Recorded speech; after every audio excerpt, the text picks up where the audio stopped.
வார்த்தையில் அல்ல வாழ்க்கையின் மூலம் காப்போம் நம்முடைய தமிழகமே, காப்போம் நம்முடைய தமிழகமே. நேசமே தனது தெய்வம் என்றே சிக்கை இழுத்ததும் எதனாலே? நேசமே தனது தெய்வம் என்றே சிக்கை இழுத்ததும் எதனாலே? தாயகம் காத்திட தடியடி தாங்கி, தாயகம் காத்திட தடியடி தாங்கி தன்னுயிர் தந்ததும் எதனாலே? தன்னுயிர் தந்ததும் எதனாலே? சிப்பும் மொழிகள் பலவானாலும் சிந்தனை ஒன்றென்ற எதனாலே?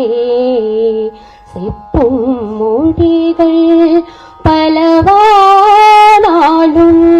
சிந்தனை ஒன்றென்ற எதனாலே?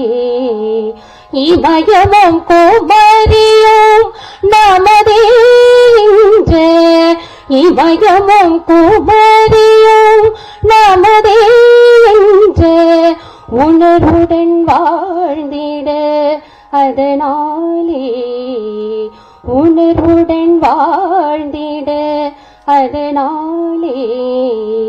நேசமும் தெய்வமும் இரு கண்களென என்றும் வாழ்ந்திடும் தமிழகமே. நேசமும் தெய்வமும் இரு கண்களென என்றும் வாழ்ந்திடும் தமிழகமே. வார்த்தையில் அல்ல வாழ்க்கையின் மூலம், வார்த்தையில் அல்ல வாழ்க்கையின் மூலம் காப்போம் நம்முடைய தமிழகமே, காப்போம் நம்முடைய தமிழகமே, காப்போம் நம்முடைய தமிழகமே.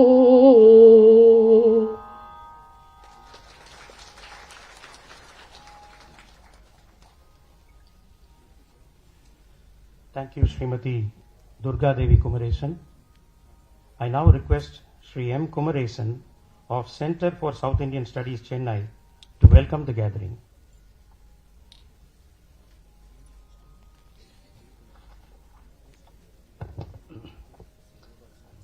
அனைவருக்கும் இனிய மாலை வணக்கம். பசும்பொன் முத்துராமலிங்க தேவர் கூறியபடி தேசத்தையும் தெய்வத்தையும் இரு கண்களாக பார்க்க வேண்டும். பாடலும் அப்படித்தான் இருந்தது. தேசமும் தெய்வமும் இரு கண்கள். இந்த தேசத்திற்காக உயிரை விட்டவர்கள், சுதந்திரத்திற்காக பாடுபட்டவர்கள் நம்முடைய தமிழ்நாட்டில் எத்தனையோ பேர் இருந்தார்கள்.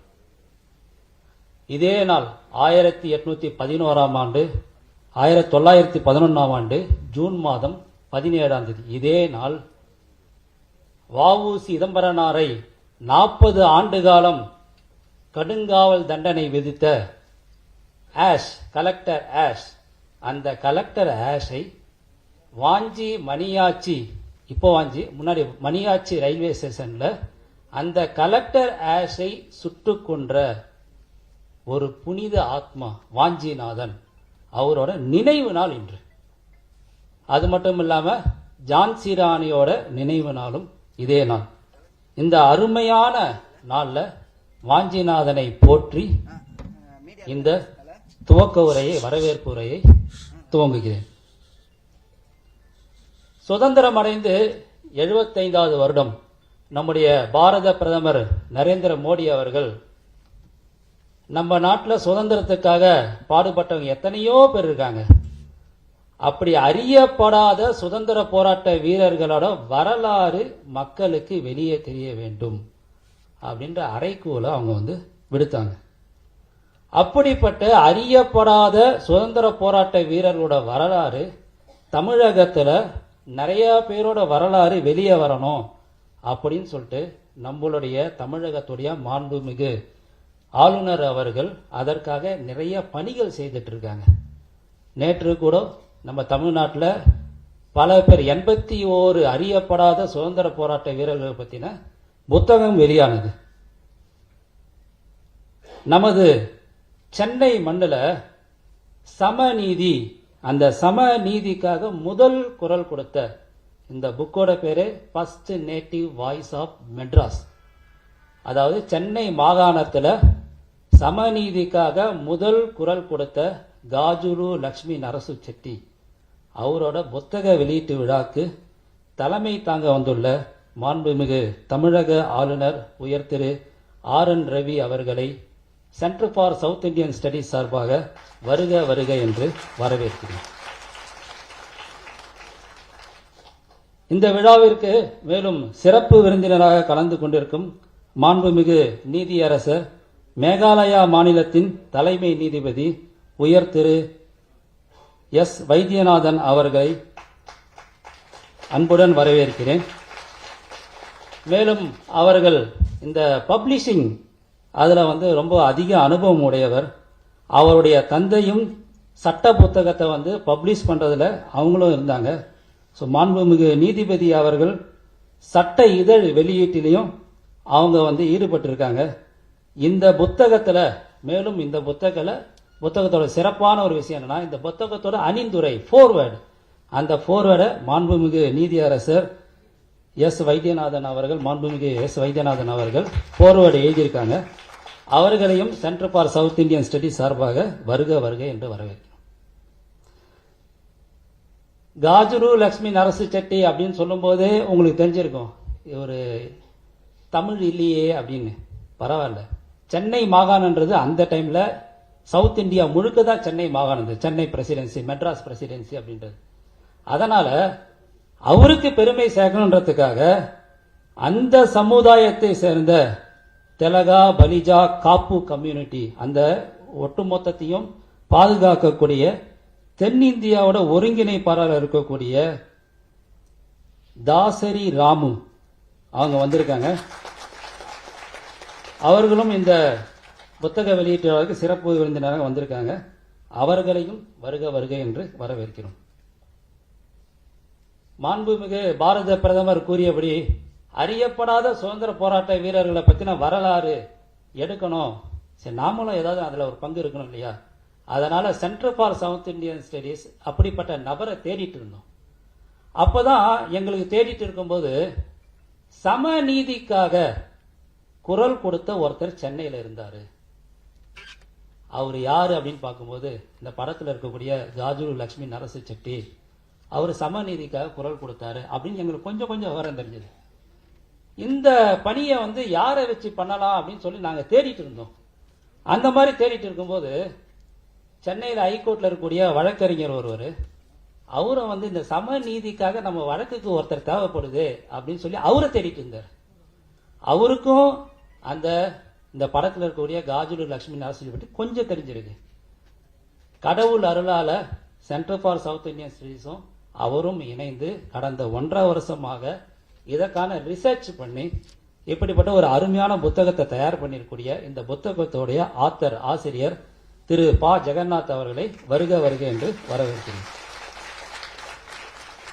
மேலும் இந்த நிகழ்ச்சிக்கு வருகை தந்துள்ள ஓய்வு பெற்ற தற்போது இருக்கக்கூடிய நீதிபதிகள், பல முன்னணி வழக்குரைஞர்கள், தொழிலதிபர்கள், பெரியோர்கள், தாய்மார்கள், பத்திரிகை நிறுவர்கள், அவர்கள் அனைவரையும் வருக வருக என்று வரவேற்கிறேன். வணக்கம்.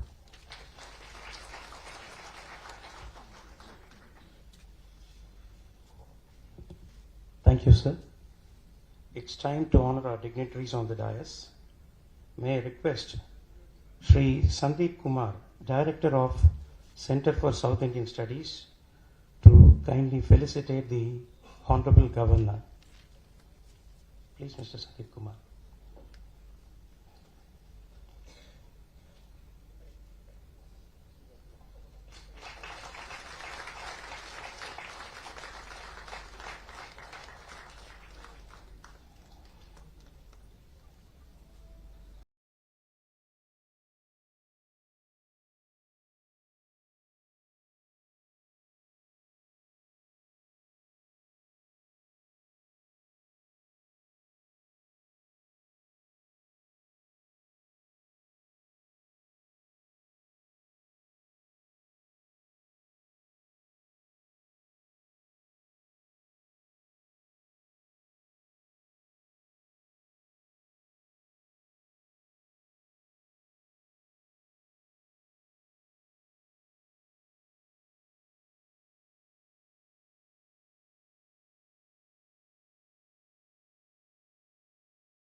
B. Jagannath, the author of the book, will receive the felicitation from the Honorable Governor along with his blessings for this extraordinary work.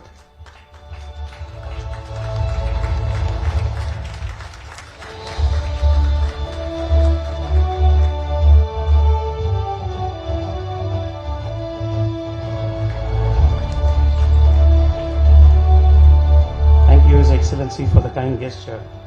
Gifts is associated by Jumbo Chocolate Company. Now, I request B. Jagannath, the author, to give us an account of his book, The First Native Voice of Madras, Gazulu Lakshmi Narasu Chetty.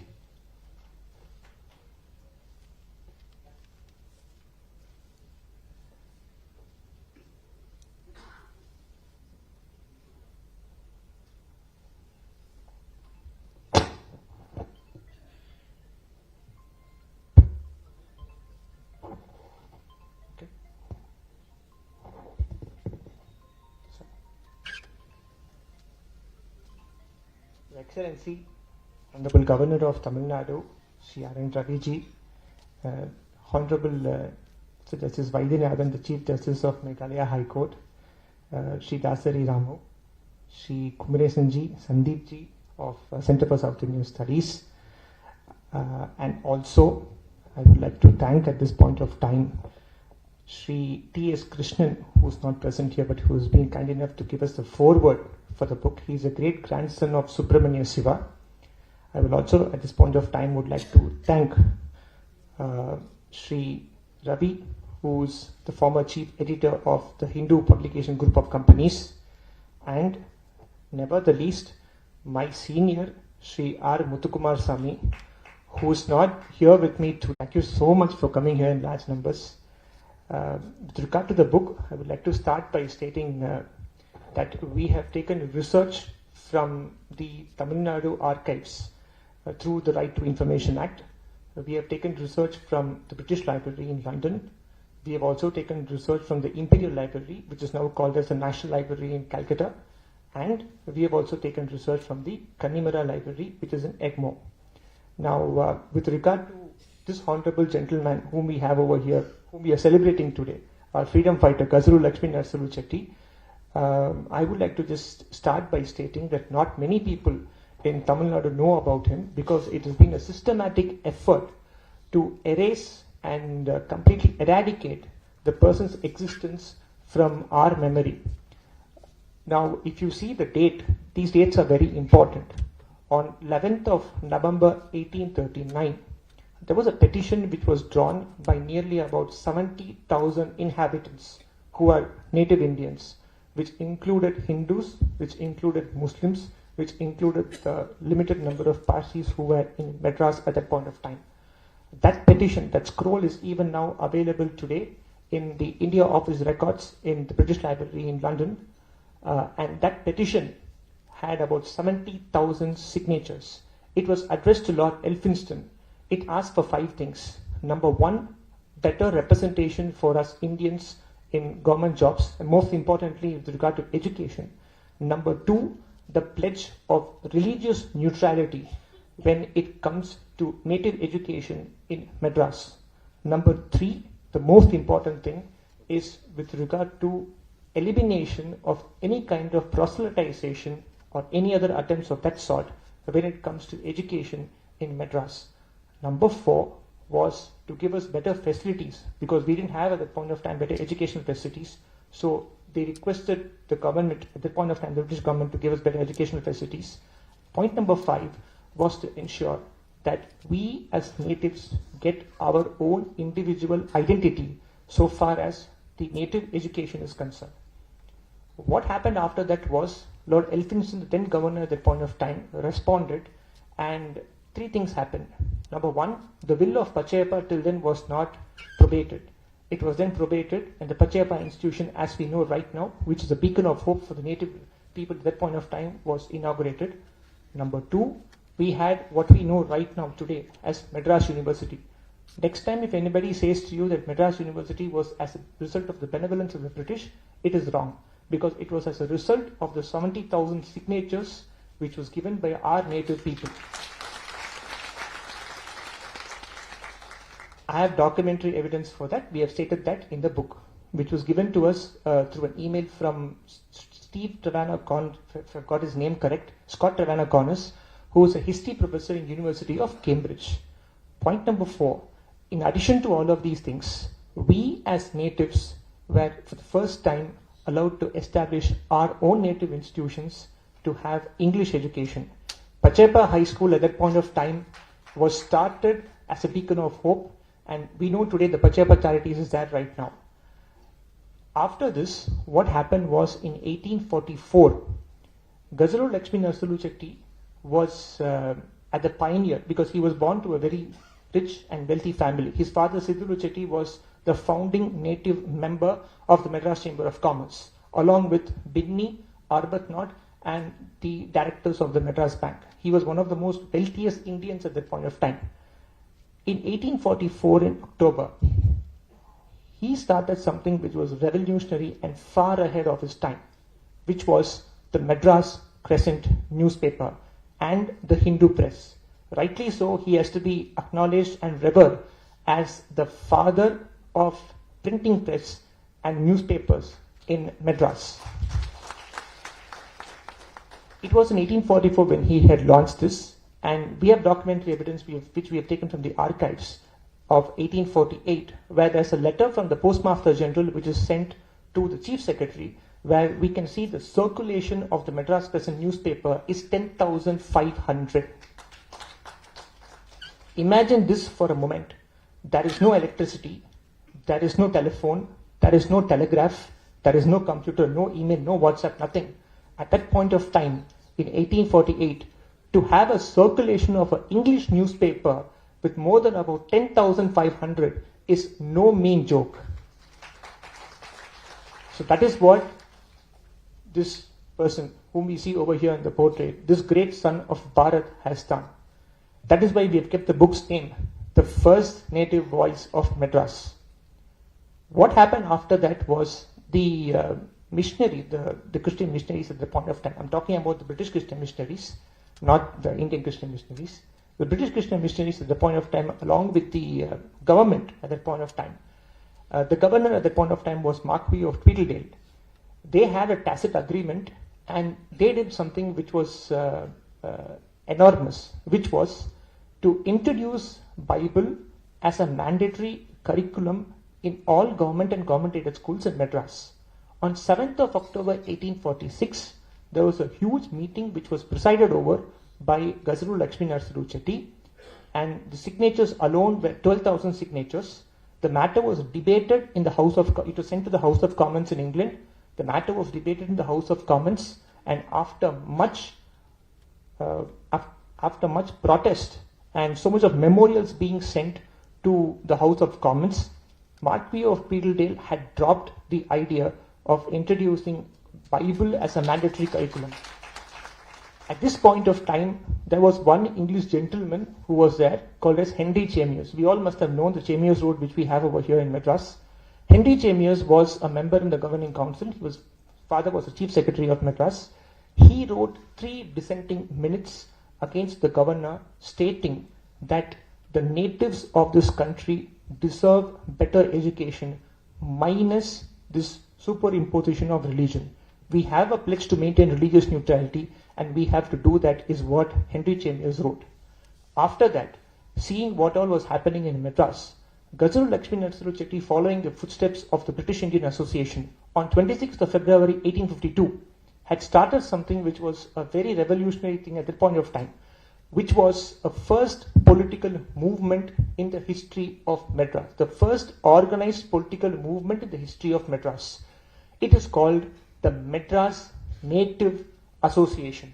The Madras Native Association, immediately upon its formation, sent various memorandums, various representations. In tens and thousands of signatures were collected. It had a membership of beyond 10,000. The political arm was called Madras Native Association, and the publication arm was the Crescent. Gazaru Lakshmi Narasimha Chetty emerged as a beacon of hope for us natives. He was the voice of the natives to fight for us in a democratic, non-violent, participatory manner, and his memorials reached Great Britain. In 1853, something terrible happened. There were reports, widespread reports in Madras which were documented and which were sent to London. Those reports consisted of a series of information, documentary evidence, which highlighted that torture was used as a method to collect and extract revenue from us natives. That's right, torture was used as a method to collect revenue from us natives. 15,000 signatures were sent in 1853 to London, and this matter was debated in the House of Commons. Henry Danby Seymour, a member of Parliament at House of Commons, we had Lord Albemarle and Sir Blackett, who were all members of Parliament in the House of Commons. They debated this issue with regard to collection of tax and with regard to employing torture as a method for collection of tax. This matter was put to vote. The House was divided for the first time in 8 years, and after that, the British government was forced to respond by appointing something for the first time in the history of their governance in India, called as the Royal Inquiry Commission on Torture. Never have we seen any of these things appear in our history books. I have not seen. I have studied history in my school, but I have not seen any of these things in my history book, at least in the history which was taught to me. With regard to the Torture Commission, when it was established, it was headed by John Bruce Norton, Sir Walter Elliot, and it was also headed by the governor at that point of time, Mr. Harris, Lord Harris as we call him. In 1853, the moment the Torture Commission was established, notices were sent and information was sought for from us native people. More than 5,000 representations were sent with documentary evidence, with enough testimonials to the Torture Commission and its members. The members, even though they were British, they decided that what the British authorities did was completely wrong. It was then that they created certain recommendations and they submitted the report and they sent it to the House of Commons. 5 of those recommendations, very important recommendations, are: number 1, police and revenue will be 2 separate arms, because till then police and revenue were together as a single unit. So police and revenue will be divided, it will be 2 separate arms. Number 2, you will not have torture employed as a method to collect revenue from the natives of this country. Number 3, there will be better representation for us Indians in the government jobs. Number 4 is that the respect that was due to us Indians has to be given in the proper, reasonable manner. And number 5, those British officials and the native officials who had collided and who had done this form of torture against the natives, they were named and they were brought to task. This report was sent to the House of Commons, and House of Commons immediately decided to accept the report in full. After that, immediately, the report had been accepted by Queen Victoria, and this was achieved only because of one person. It was because of Gazalu Lakshmi Narasimha Chetty. Because those memorials were given by Madras Native Association. Due to paucity of time, I will have to cut short my speech, and I would like to say that with a lot of hard work, despite a lot of adversities, despite a lot of tough challenges, we have done good research. I would like all of you to please purchase my book. It is only 200 rupees. Thank you so much for giving me this opportunity to address you. Thank you.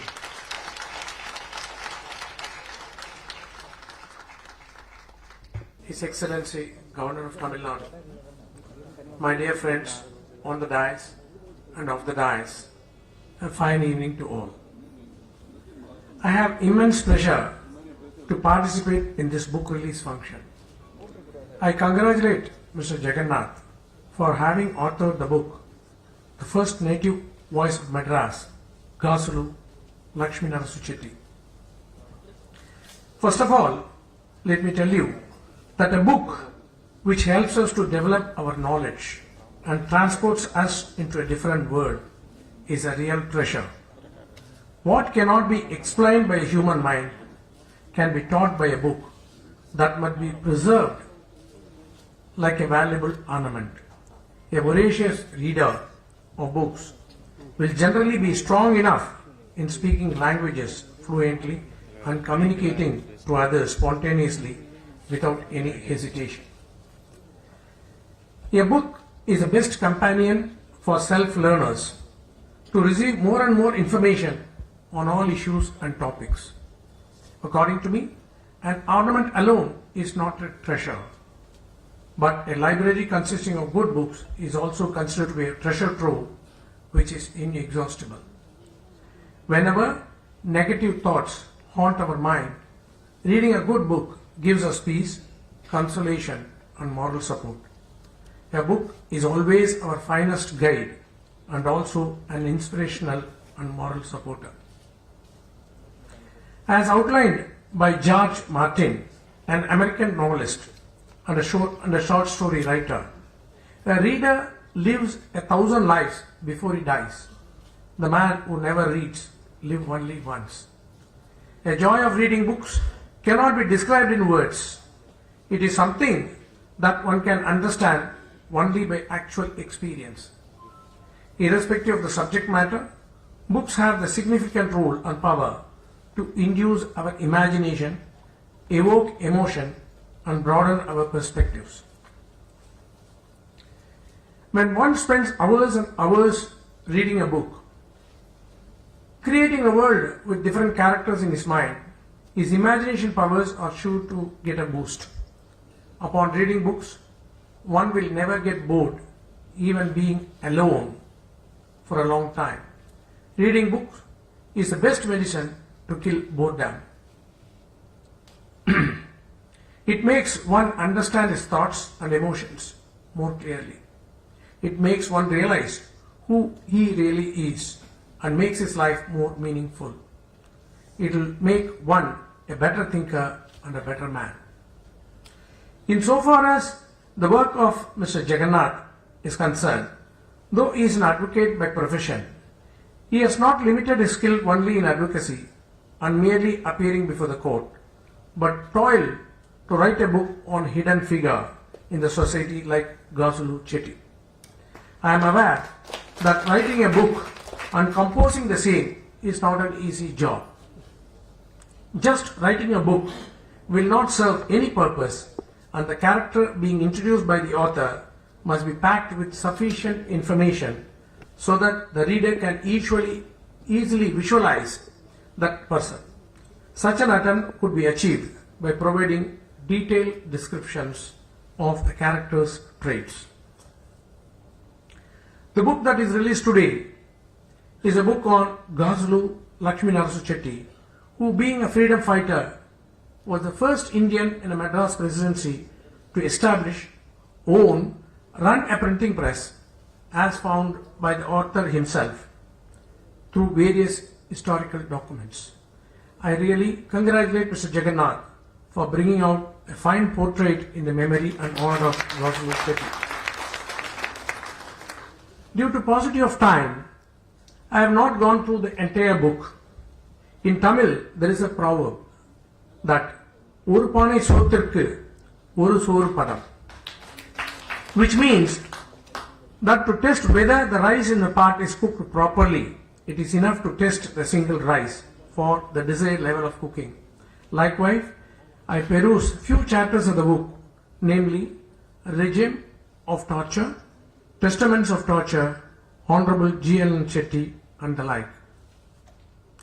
The book vividly describes about the torture prevalent during the regime of British for non-payment of rent or taxes through historical documents, and also the significant role played by Gazulu Chetty in bringing out the torture to the notice of Queen Elizabeth. In honoring Gazulu Chetty, who opposed unbridled consumerism like Mahatma Gandhi, he was appointed as a member of the Council of Fort St. George in Madras in the year 1864 by Her Majesty Queen Victoria for his contribution towards governmental affairs, which is evident from the chapter of the book Honorable G.L.N. Chetty. The author has also annexed a scanned copy of the letter appointing Gazulu Chetty as a nominated member of the Legislative Council of Madras Presidency to strengthen his area of research. In addition to the above nomination, Gazulu Chetty adorned several positions like Director of Madras Cotton Cleaning Company, Non-Official Commissioner of Income Tax Department of Madras, and the first native member of Madras Chamber of Commerce. That apart, Gazulu Chetty also started yet another revolutionary newspaper, the Carnatic Telegraph and Exchange Gazette, besides running a company called Sidlu Chetty and Company.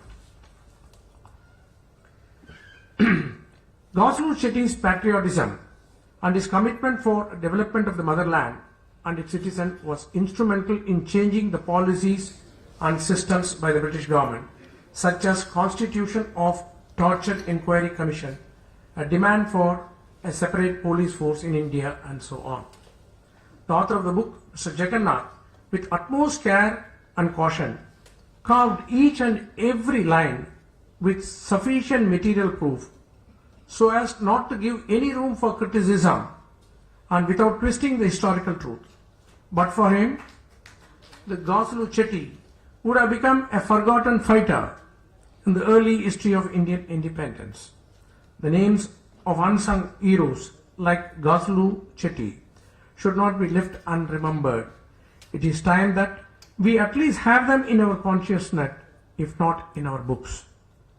I want to specifically emphasize that to err is human, to forgive is divine. In case a reader notices an error or mistake, it can politely be pointed out to the author of the book privately so as to enable him to rectify the same in the next edition instead of making an open accusation on the error. In fine, I urge Mr. Jagannath to continue his service in the art of writing more books on the concealed figures, facilitating even a layman to remember the sacrifice. I pray God to give him more strength and good health to carry on with his work tirelessly. I thank him and the organizers for having invited me to this book release function. Thank you. Jai Hind.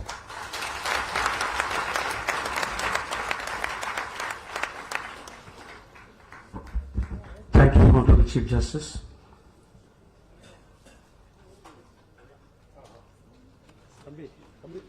It's time for His Excellency the Honorable Governor to release the book. His Excellency Honorable Governor Sir, we kindly request you to release the book, The First Native Voice of Madras, Gazulu Lakshmi Narasu Chetty, authored by B. Jagannath. Our Honorable Governor will hand over to all the dignitaries on the dais the respective copies of the book. The English version of the book is received by the Chief Justice Sri S. Vaidyanathan. It's the English version. The Tamil version is being received by M. Kumaresan, and the Telugu version is being received by Sri Dasari Ramu. This book is simultaneously received in English, Tamil and Telugu, and the major part is His Excellency the Honorable Governor has released the bigger version of the book with all the reference materials and the research work. Our Honorable Governor has also decided to give this book free to the society for enhancing research and promoting more authors to study and know about our freedom fighters and their sacrifices to the nation. We are glad to inform the gathering that educational institutions, research institutions, libraries and authors can log in and register for their free copy of this big book.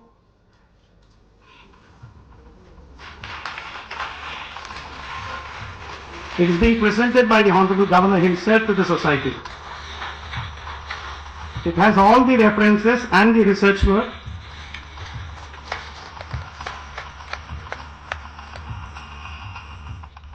And those who want to get it, the institutions, you are given a card, you can log in and get it. I solicit your standing ovation for this great gesture of our Honorable Governor on this occasion to felicitate freedom fighters and promote national unity through literary works. Thank you, sir. It's time now to felicitate the persons who have contributed to the book. I request J.S. Vishnu Hariram, Dr. Vishnu Achyuta Menon. Please come to the rise. J.S. Vishnu Hariram. He is receiving the memento from the Honorable Governor. These persons have worked for the book, done the research work, compiled the details, got it both in India and England. Dr. Vishnu Achyuta Menon.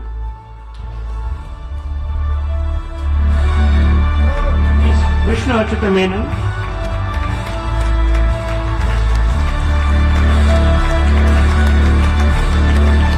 Yashwant Srinivasamurthy.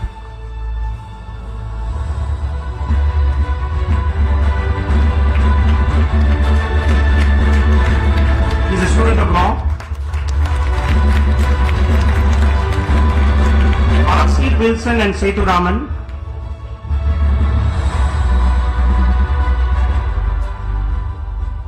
And Srimati Durga Devi Kumaresan.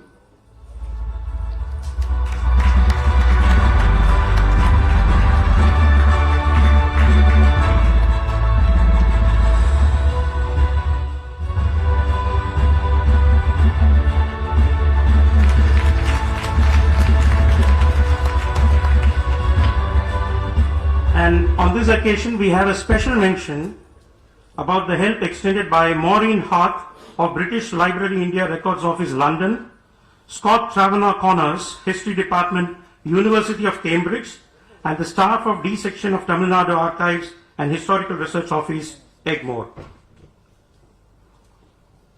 May I now request our most respected Honorable Governor of Tamil Nadu, Shri R.N. Ravi ji, the chief guest of this evening function, to address the gathering. Please, Shriman.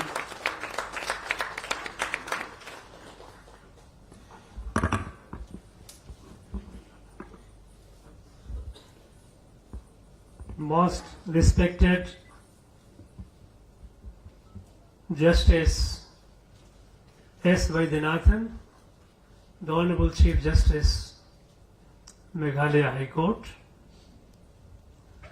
respected Thiru D. Ramohan Rao, Thiru B. Jagannath, Thiru M. Kumaresan, all the distinguished invitees present here, eminent scholars,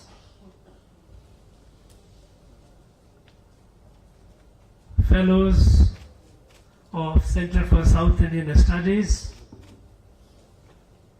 friends from the media. At the very outset, I, on behalf of my brothers and sisters of Tamil Nadu, and indeed the whole nation,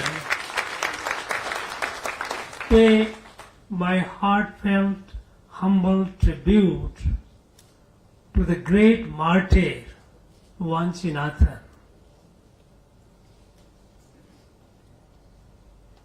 A young man at the age of 25, coming from a modest family, nothing to lose. He was not a person endowed with rich inheritance which British could have grabbed, nothing. All that he had to share was his poverty.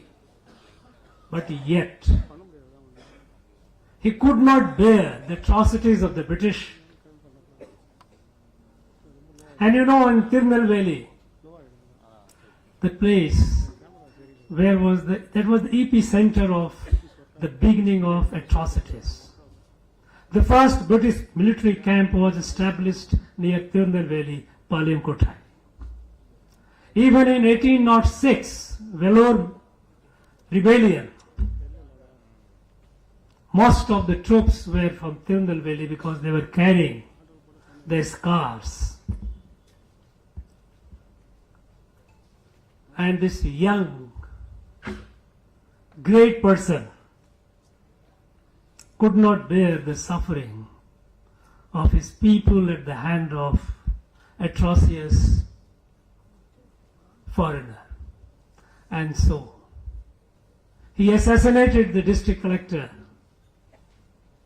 who represented the empire, the British Empire, imperial. Of course, at the time, it was company.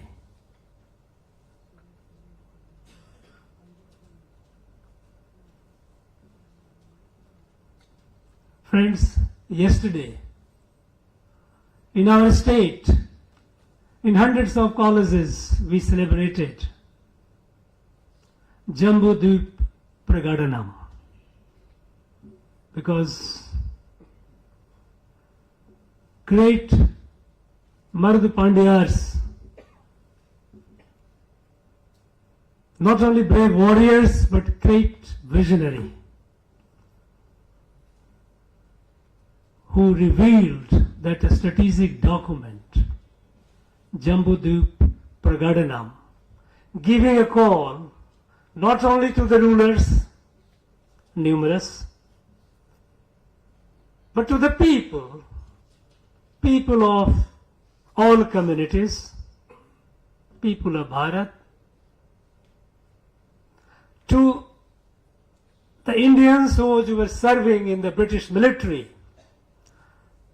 Subedar, Jamadar, Havaldar, Naibs, urge them all to eliminate these wretches, Europeans, wherever they are. Unitedly fight, liberate this motherland.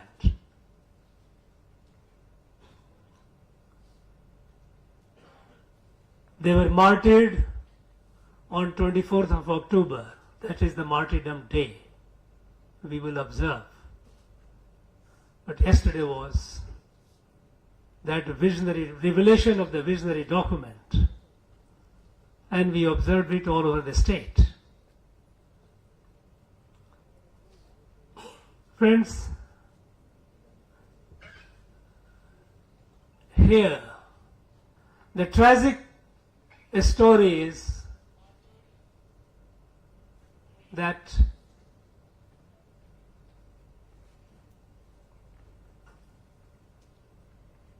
a calculated game is being played on our memory. Memory to forget things, forget the history, forget who we were, who were our forefathers, what all they did, what all they suffered for us to breathe this air of independence and create a fictitious narrative, and in the process causing an cultural genocide, destroying the identity of our people, their culture, their history.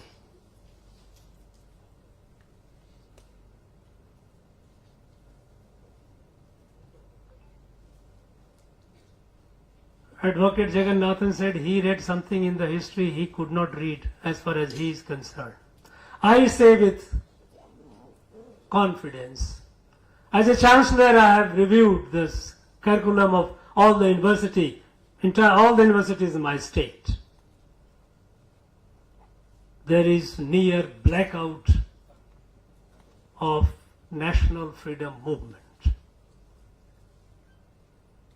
In fact, the last 200 years of history of this place, the history of the people of this place, the 19th century and the 20th century. The 19th century is only a glorification of the British. They gave us this, they gave us that. And 20th century is a legacy of carrying on a fabricated fake ideology.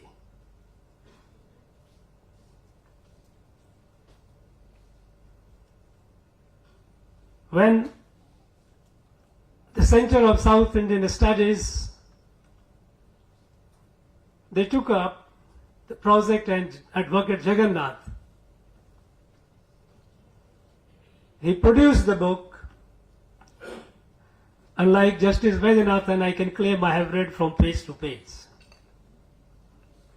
And I tell you, this book is so rich in material, so rich in evidence, that I can confidently say that this book is highly, highly condensed. Actually,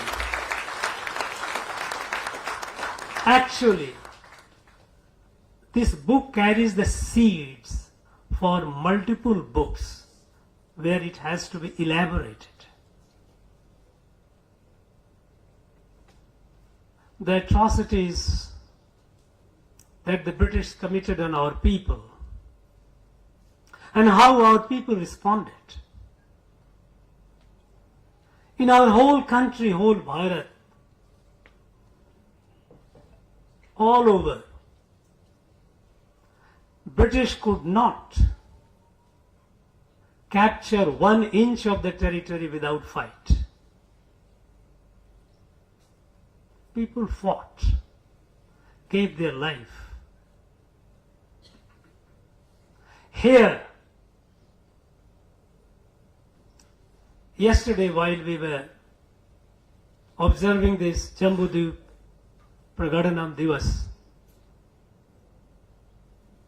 we talked about Battle of Panchalan Kurichi, 1798 to 1801, 3 years. What a fight.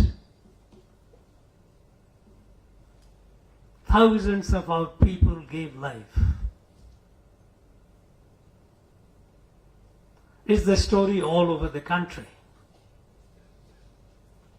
But what happened here was something far more insidious, far more sinister. You know that when the company, the East India Company, began capturing the territory, beginning the Battle of Plassey in mid-18th century, and by 1765 when they got the right of Diwani, the taxation, that means Bengal was de facto under the company control. Technically it was still with the Mughals.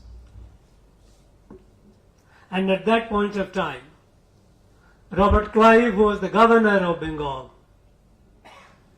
he wrote to the company headquarters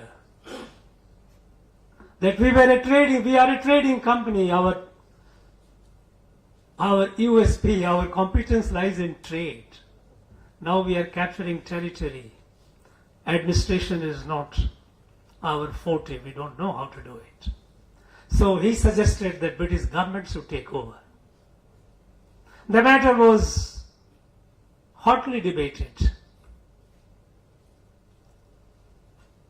and eventually they came to a conclusion, and largely based on a report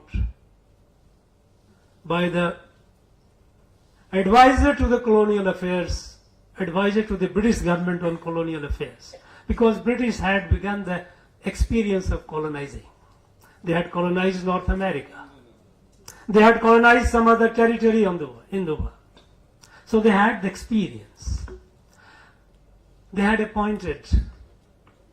office of advisor to the colonial affairs. And University of Edinburgh was their associate, and Professor Adam Ferguson was the advisor. Eventually his report that was accepted by the government, where he says that our experience of colonization or colonizing North America and other places cannot be replicated in India. Because what they did in other places, was North America, Australia and other, they annihilated the indigenous population and they settled, they captured and got established.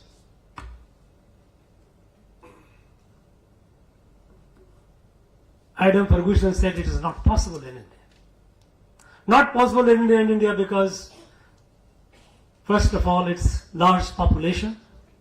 You cannot inherit this population.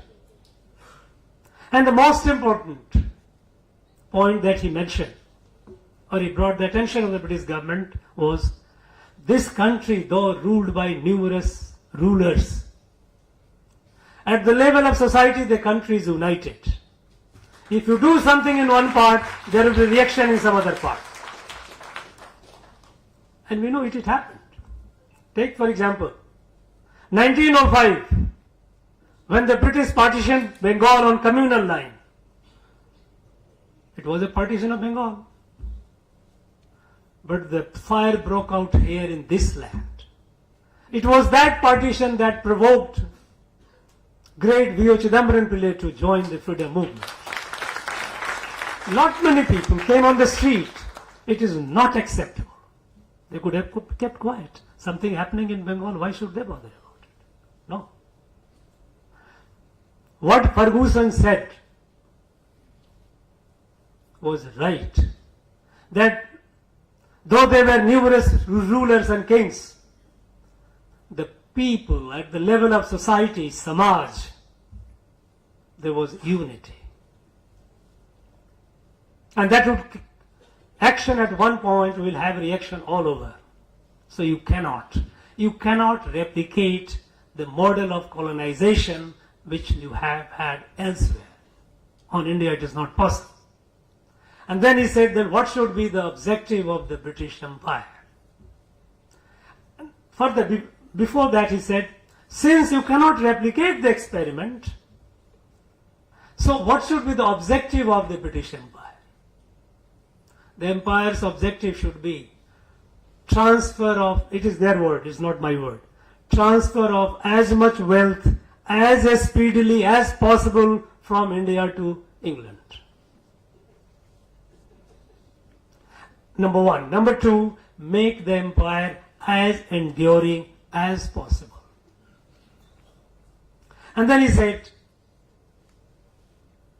for transfer of wealth as speedily as possible, you may have to bend or break the rules. If the crown takes over, the servants of the crown will keep quoting rules, regulations. We all know how our officials do that. It is not much will create problem. Let it be done by the company. Make them do it, you look the other way. And that is when they constituted the first body, they called it Board of Control, comprising commissioners for the affairs of India.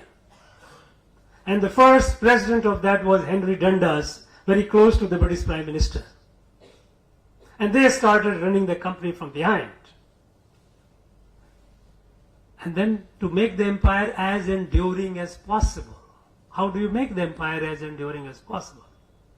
And there they came to the conclusion that they had to change the cultural DNA of this country. Their history has to be changed. People must be made to forget who they are or who they were. They started concocting fabricated history of this place.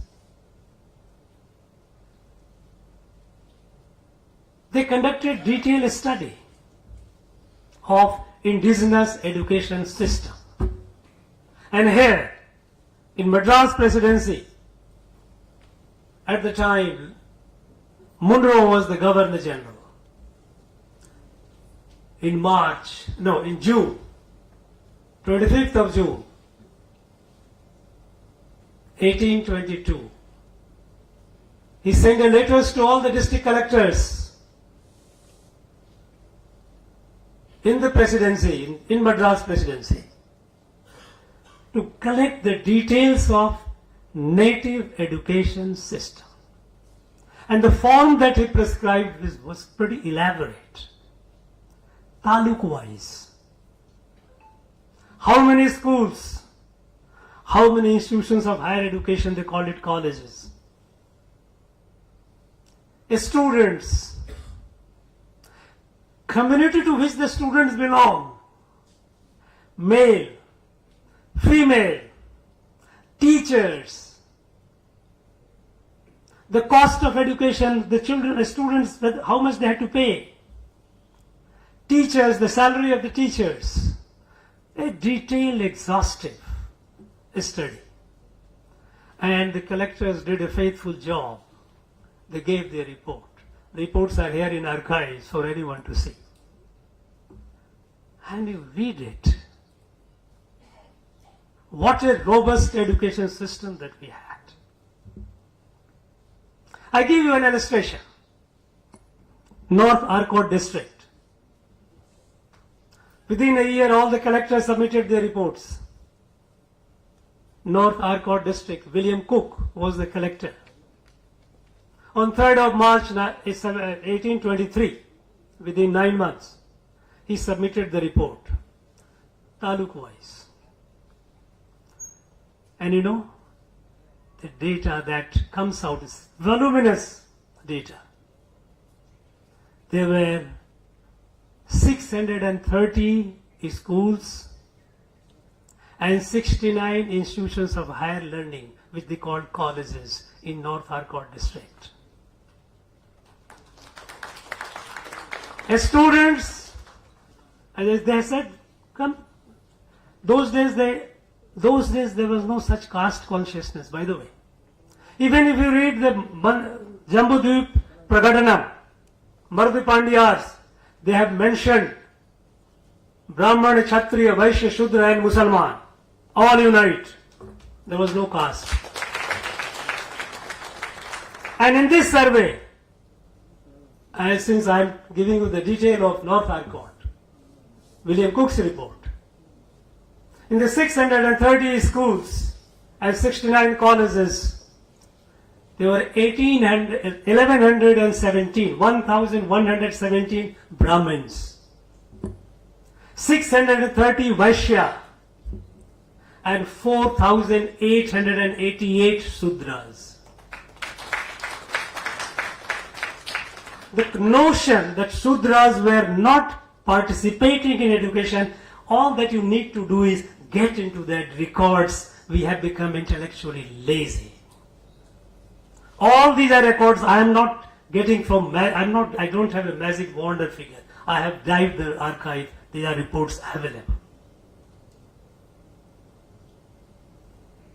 Female. Of course, the number of female was less. But it was across the community. There were girl students studying. Fees of the students' fees. No fees were charged. Because Vidya Dan was not considered a commercial activity. So students were not to pay any fees. Nor teachers were paid any salary. Teachers were only given the subsistence. They lived, their needs were met. These institutions were supported by the community assets, essentially the land. And at that point of time in Madras Presidency, 35% of the land was community land. So the entire source of revenue to run these educational institutions, where students could come and study, they could have meals, and along with that, there were other institutions also, institutions where the travelers could come and stay and walk, the pilgrims could come and take rest for a couple of days, their meals have to be met. All these were supported by this community land. That community land was the source to sustain the education system. So what Munro did, the 35% land, which was exempt from taxation until then because community land, he promptly reduced to 5%. 30% of land was brought under taxation, only 5% was left. Educational institutions by 1823 onward, they withered for want of fund. They all died one after another. What were the subjects which were taught? Subjects taught were Vedas, other epics, Ramayana, Mahabharata, Bhagavatam, Ganitam, mathematics, astronomy, medicine, Vaidya, music, dance, comprehensive medium of teaching. In schools, native language. Tamil, Tamil area, Telugu, Telugu area, Kannada, Kannada area, Malayalam, Malayalam area. In higher education, one of the two. Two of them.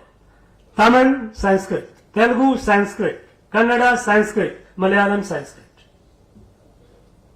This was the language of teaching in higher education.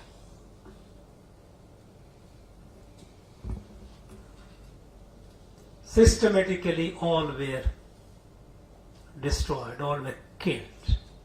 And an alternative system created by the British that came up. We all know that India Charter Act 1813 had mandated the British government to direct the company to evangelize India. And that is under that project they started bringing what they call it SPG, Society for Promotion of Gospel. They came and they started massive conversion. They made it compulsory. One thing which Jagannath did not elaborate, I don't know what compelled him. In the letter of November 1839, to hold, please don't compel us to give up the religion which our forefathers have been practicing for thousands of years for getting admission in your school.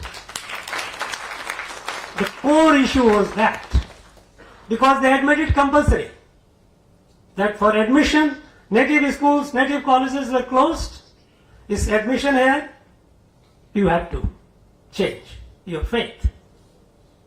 Society was bubbling with anger, seething with anger.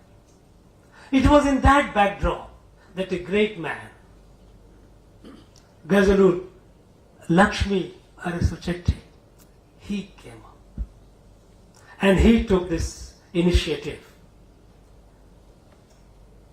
organizing the people, creating unity among them, articulating the organized voice, publishing the Crescent, Madras Crescent, so that the message reaches out to a large number of people. He did phenomenal work. Forgetting him is a sin. We cannot forget him and people like him.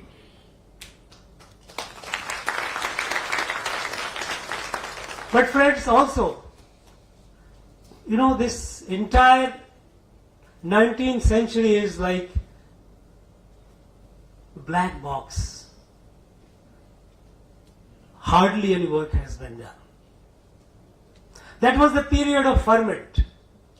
When the British started all these atrocities, having taken the lands,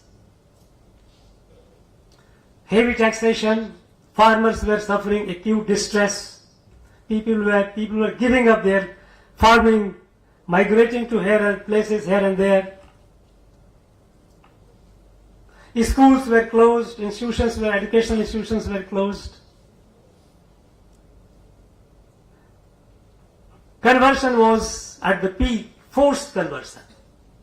It was in that backdrop that society responded. How did they respond?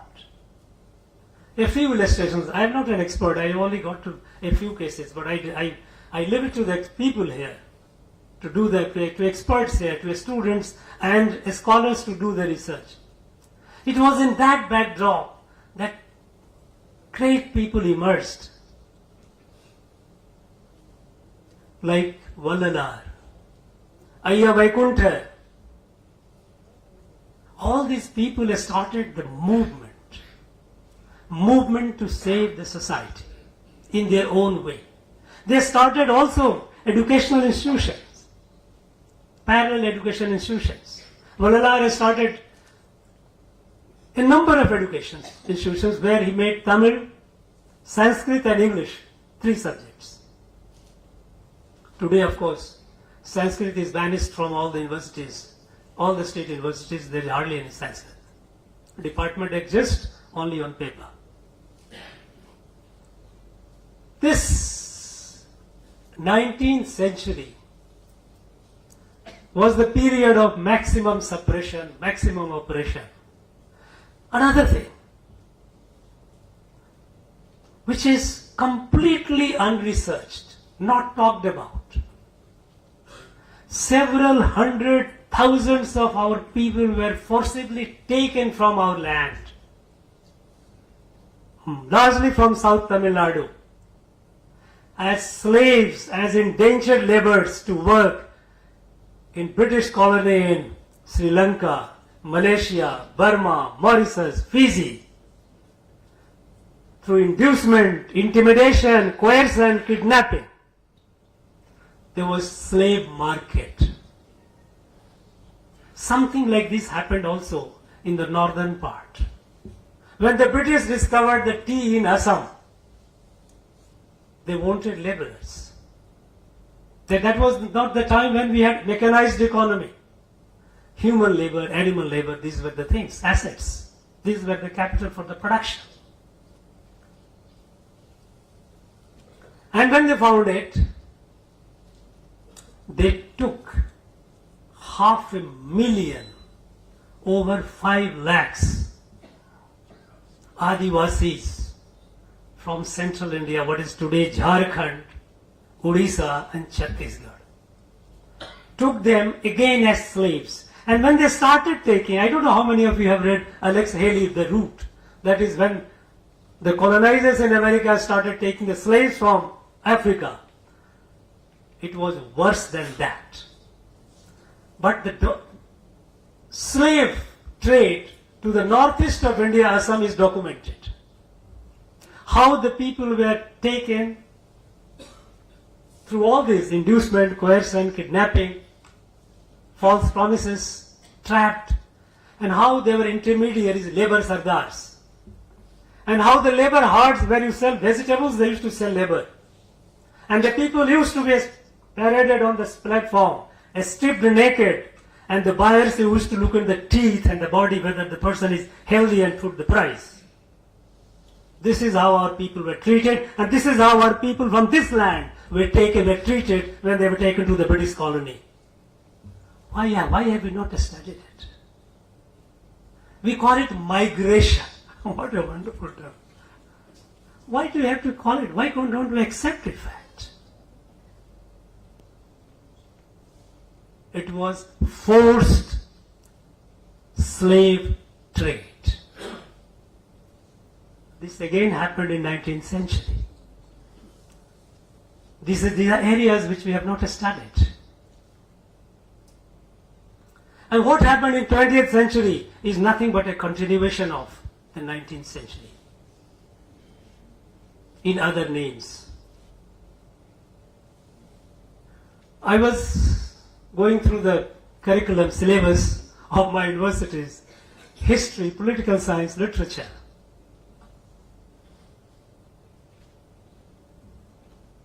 I find in the 20th century, activities, how the movement has started, Dravid movement has started, all those things, anti-Brahmin movement has started. But the truth is, which we have forgotten, is this was a continuation of what was happening in 19th century. Because when the British destroyed the education, they not only destroyed the institutions, but their targets were the teachers. And teachers were mostly Brahmins. They were the ones who were targeted. And there are a number of stories, a number of, not only stories, documents. It was an outright persecution by the British, because it has been the tradition, because through long time in our civilizations, as we know, the Vidya Dan is not a commercial activity. It is not a transaction. It is something called punya. So the teachers were not paid. And by tradition, by our dharmic injunctions, Brahmins were poor people. they were not people with wealth. But they had the knowledge. They used to teach. Our Shastra says, Veda says, Vayam Rashtre Jagriyam Purohita. Purohita, lead the way. And wake up, they keep the nation alive, Rashtra alive. This was the job that they were doing. And so they were the target. That they are the guys who will create a problem. Systematically targeted. And then came people like the hordes of people like Bishop Caldwell and all, who started creating a fake history of racial theory.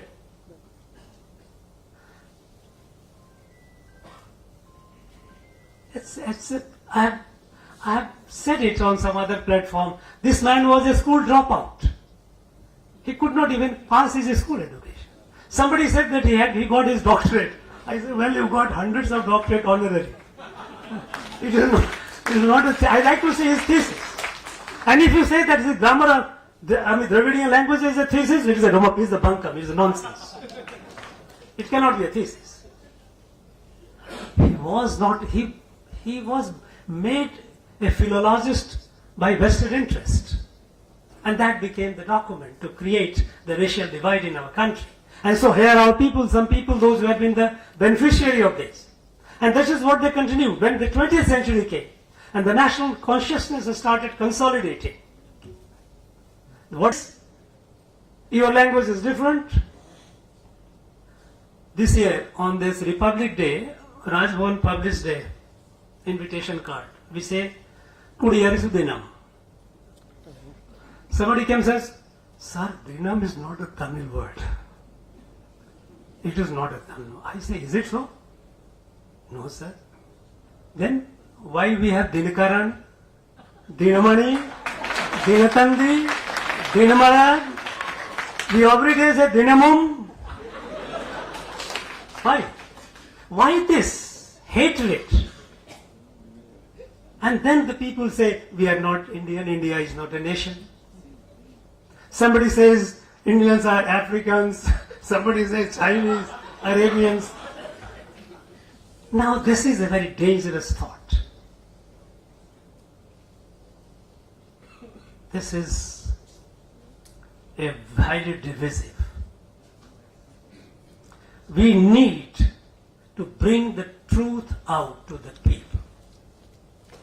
We need hundreds of researchers. One Jagannath is not enough. They need many, many, because a story of such a large number of people over a century and a half is not a joke. Every aspect of it needs to be studied, needs to be researched. And the good thing is, the sad thing is that this has faded from our memory. We don't remember. In fact, I'm not surprised, because in the curriculum we don't have it. So all our young people under the age of 50, they do not know Bharat here, because they have not been told in their schools, in their colleges. It is not there. Especially in colleges, it is not there.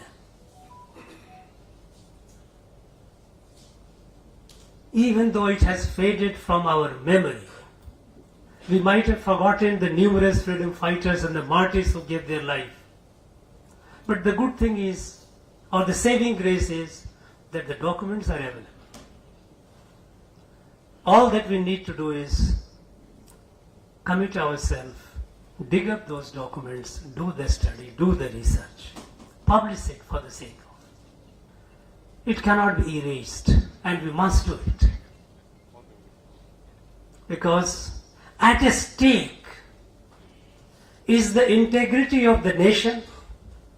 At stake is the identity of a people. Who are Tamil people? The whole denial of the history that you are not, you are a different race, your gods are different, your language is different, you have nothing to do with the rest. This fabricated false ideology, which self-life is long over, is very, very dangerous. It can only be countered with a genuine research. and it will not happen for some more time from our universities. It has to be done by people outside. It has to be done by our institutions like Center for South Indian Studies and others who have to do. I'd like to congratulate Advocate Jagannathan for his work.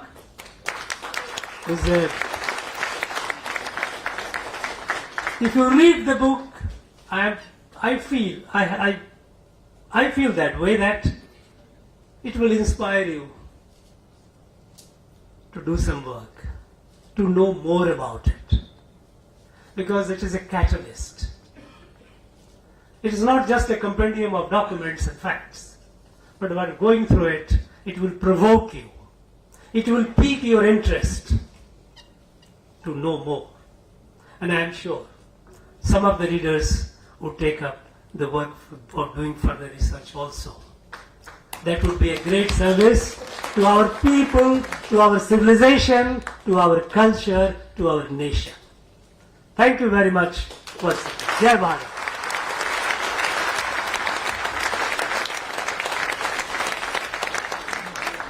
Thank you, Your Excellency, for the thought-provoking and awakening speech. Pranams to our Honorable Governor for the wonderful words of wisdom with patriotic fervor. Swarajya Desam was the dream of our ancestors. Akhanda Bharatam is our present vision. May our Bharata Mata shower her blessings on all of us to live happily in this divine nation with unity and prosperity. Now, I call upon Sri R.N Devanathan, Research Associate, Center for South Indian Studies, to deliver vote of thanks.